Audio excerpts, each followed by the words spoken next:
મિત્રો, આપણે ધોરણ 6 માં પાઠ 8 શરીરનું હલનચલનનો ભાગ 1 અને ભાગ 2 વિશે અભ્યાસ કરી ચૂક્યા છીએ. તો આજે આપણે ભાગ 3 વિશે અભ્યાસ કરશું. તો ચાલો વિદ્યાર્થી મિત્રો, આપણે ભાગ 3 વિશે અભ્યાસ કરીએ. ધોરણ 6 પાઠ 8 શરીરનું હલનચલન માં ભાગ 3. આપણે આગળના લેક્ચરમાં ઘણો બધો અભ્યાસ કરી ચૂક્યા છીએ. તો એમાં આપણે અસ્થિમાં ગતિ કરવા માટે સ્નાયુના કાર્ય વિશે જોયું હતું. તો હવે એક સ્નાયુ સંકોચન અને બીજા સ્નાયુ એ દિશામાં સ્થિતિને ગતિ પ્રદાન કરે, આ બધી બાબતોનો આપણે અભ્યાસ કરી ચૂક્યા છીએ. તો હવે આપણે પ્રાણીની ચાલ અને અન્ય બાબત વિશે અભ્યાસ કરવાનો છે. તો અળસિયા અને ગોકળ ગાય જેવા પ્રાણીમાં હાડકાં જોવા મળતા નથી. તો પ્રાણીની ચાલ વિશે હવે આપણે જોઈશું. તો તમને સવાલ થશે કે અળસિયા અને ગોકળ ગાયમાં હાડકાં હશે. તો હવે આપણે આગળ જોઈએ તેના વિશે.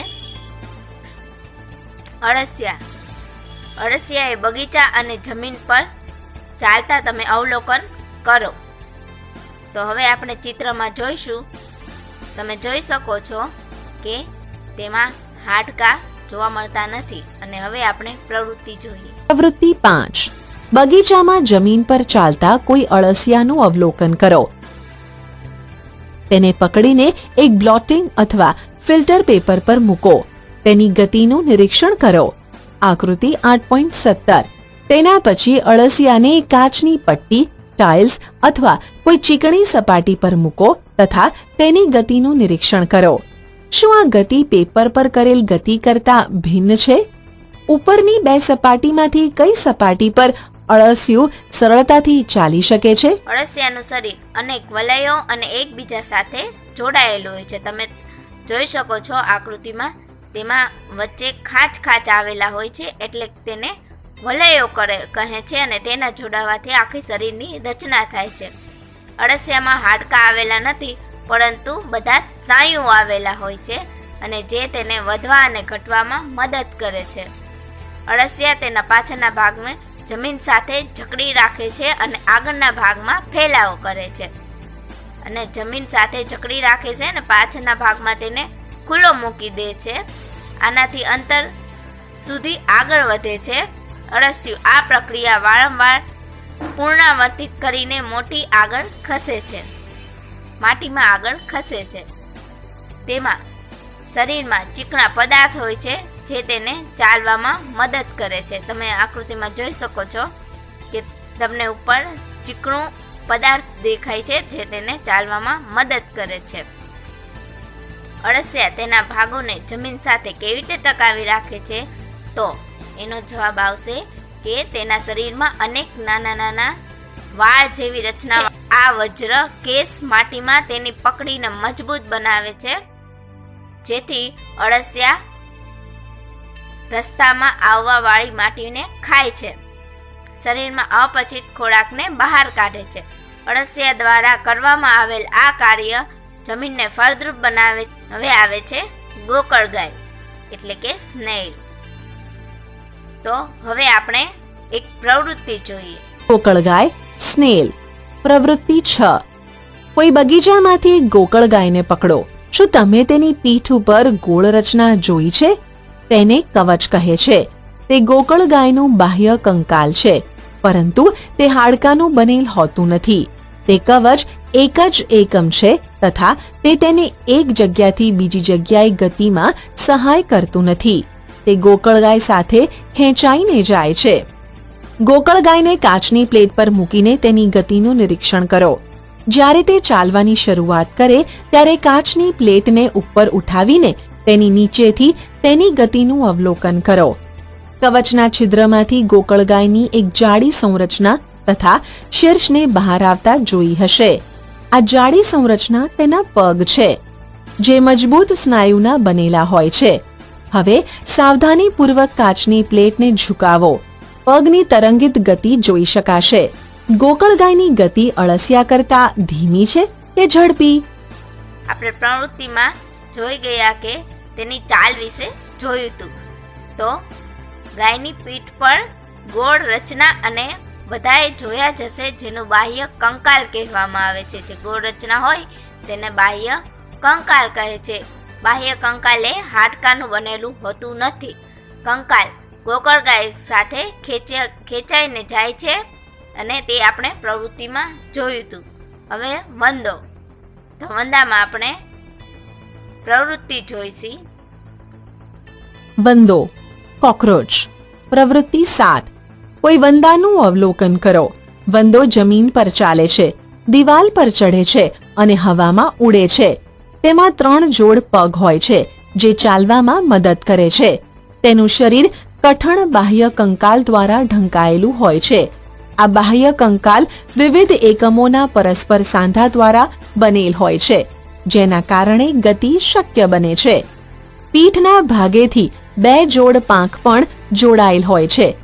વંદામાં વિશિષ્ટ સ્નાયુઓ આવેલા હોય છે. જે સ્નાયુ ચલનપાદની નજીક આવેલા છે તે તેને ચાલવામાં સહાય કરે છે અને પૃષ્ઠ સ્નાયુઓ વંદો જ્યારે ઉડે છે ત્યારે તેની પાંખોને ગતિ આપે છે.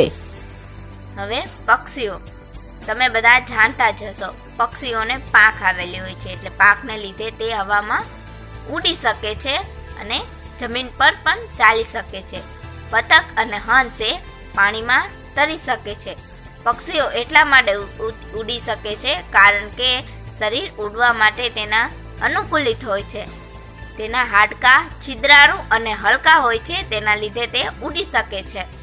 પાર્શ્વ ઉપાંગ હાડકાં ચાલવામાં તેમજ બેસવા માટે અનુકૂલિત હોય છે. અગ્ર ઉપાંગો અસ્થિ ભાગ રૂપાંતરિત થઈને પાંખ બનાવે છે. ખભાના હાડકાં મજબૂત હોય છે. અસ્થિઓ ઉડ્ડયન સમયે સ્નાયુને જકડી રાખે છે અને વિશિષ્ટ રૂપે રૂપાંતરિત કરે છે તથા પાંખોને ઉપર નીચે કરવામાં સહાય કરે છે. તમે આકૃતિમાં જોઈ શકો છો, તેના ખભાનો હાડકો છે, અસ્થિ, છાતીના અસ્થિ, અગ્ર ઉપાંગ અસ્થિ ને ઉડ્ડયન સ્નાયુ એટલે જે ઉડવામાં મદદ કરે છે. હવે આવે છે માછલી, તો તેની આપણે પ્રવૃત્તિ જોઈએ. પ્રવૃત્તિ 8. એક કાગળની હોડી બનાવો અને તેને પાણી પર મૂકો. હવે તેના અણીવાળા છેડાથી તેને ધક્કો મારો. તે પાણીમાં સરળતાથી આગળ વધી રહી છે. હવે હોડીને બંને છેડેથી પકડીને તેની પહોળી બાજુએથી ધક્કો મારો. શું આવી રીતે હોડી પાણીમાં સરળતાથી ચાલી શકે છે? તમે નોંધ્યું કે હોડીનો આકાર લગભગ માછલીના આકાર જેવો જ હોય છે. આપણે પ્રવૃત્તિમાં જોયું કે હોડીનો આકાર લગભગ માછલીના આકાર જેવો જ હોય છે. માછલીનું શીર્ષ તથા પૂંછડી તેના મધ્ય ભાગ કરતાં પાતળી તથા અણીદાર હોય છે. શરીરની આવી રચના ધારારેખીય કહેવાય છે. વિશિષ્ટ રચનાને કારણે પાણી અહીં ધકેલાય છે અને માછલી પાણીમાં સરળતાથી ટકી શકે છે. માછલીના હાડકાં દ્રઢ સ્નાયુથી ઢંકાયેલા હોય છે. તમે આકૃતિમાં જોતા હશો કે દ્રઢ સ્નાયુ ત્રીજી આકૃતિમાં જોવા મળે છે. તરવાની પ્રક્રિયામાં શરીરનો અગ્ર ભાગ એક બાજુ વળે છે તથા પૂંછડી વિપરીત દિશામાં જોવા મળે છે. એટલે કે આગળની ભાગ અને પૂંછડી તેના પાછળની સાઈડ હોય છે, એટલે વિપરીત દિશામાં જોવા મળે છે. તમે નીચે આકૃતિમાં જોઈશો કે માછલી પોતાના શરીરને વાળે છે અને પૂંછડી બીજી દિશામાં જોવા મળે છે. તેથી તેને શરીરને આગળની બાજુ ધક્કો લાગે છે અને માછલી આગળની તરફ ધકેલાય છે. આવા પ્રકારની ક્રમિક ઘટનાઓ દ્વારા માછલી આગળની દિશામાં વધતી જાય છે. તેને પૂંછડીના મીન પક્ષ આ કાર્યમાં મદદ કરે છે. માછલીના શરીરમાં બીજા પણ મીન પક્ષ આવેલા હોય છે, જે તરતી વખતે પાણીમાં સંકુલિત બનાવી રાખવા તેમજ દિશા નક્કી કરવામાં મદદ કરે છે. તમે આકૃતિ જોઈ શકો છો. તેનો આગળનો ભાગ એટલે અગ્ર ભાગ પહેલી આકૃતિમાં જોશો તો અગ્ર ભાગ એક બાજુ વળે છે અને પૂંછડી એ વિપરીત દિશામાં હોય છે. શરીરમાં મીન પક્ષ કાર્યમાં મદદ કરે છે. જે સાઈડમાં બાજુમાં આવેલા હોય છે તેને મીન પક્ષ કહે છે અને શરીર વચ્ચેથી વળે છે. તમે જોતા હશો કે મરજીવા એટલે કે ગોતાખરો તેમના પગમાં મીનપગ જેવી વિશિષ્ટ પ્રકારના ફ્લીપર પહેરે છે, જેનાથી તે તરી શકે છે. આકૃતિમાં જોશો તો તેના પગ આગળ માછલી જેવું, તમને પૂંછડી જેવું છેલ્લે જોવા મળશે. તે પ્રકારના ફ્લીપર પહેરશે જેથી તે તરી શકે છે, જે પાણીમાં સરળતાથી ગતિ કરવામાં મદદરૂપ થાય છે. તમે સાપ કેવી રીતે ગતિ કરે છે, કેવી રીતે સરકીને જશે તે તમે આગળ વધો. સાપનો કરોડસ્તંભ થોડોક લાંબો હોય છે. શરીરમાં પાતળા અનેક સ્નાયુઓ આવેલા હોય છે, જે પરસ્પર જોડાયેલા હોય છે, ભલે પછી તે દૂર આવેલા હોય છે. સ્નાયુઓ કરોડસ્તંભ, પાસરીઓ અને ત્વચાને પણ એકબીજા સાથે જોડે છે. સાપનું શરીર અનેક વલયોમાં વળેલું હોય છે. આ પ્રકારે સાપના પ્રત્યેક તેની આગળની તરફ ધકેલાય છે. તેનું શરીર અનેક વલયો બનાવે છે અને પ્રત્યેક વલય આગળની તરફ ધકેલાય છે. આ કારણે સાપ અત્યંત ઝડપથી ગતિ કરે છે અને તે સીધી રેખામાં ગતિ કરી શકતું નથી, એટલે તે સર્પાકાર ગતિ કરે છે. ઘણા બધા પ્રાણીઓમાં ગતિ પ્રદાન કરતા અસ્થિઓ તથા સ્નાયુઓ વિશે માહિતી મેળવી.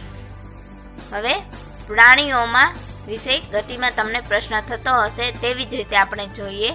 પ્રસિદ્ધ ગ્રીક દાર્શનિક એરિસ્ટોટલે તેમના પુસ્તક ગ્રેટ ઓફ એનિમલમાં, તમારે યાદ રાખવાનું છે કે એરિસ્ટોટલનું પુસ્તક કયું હતું?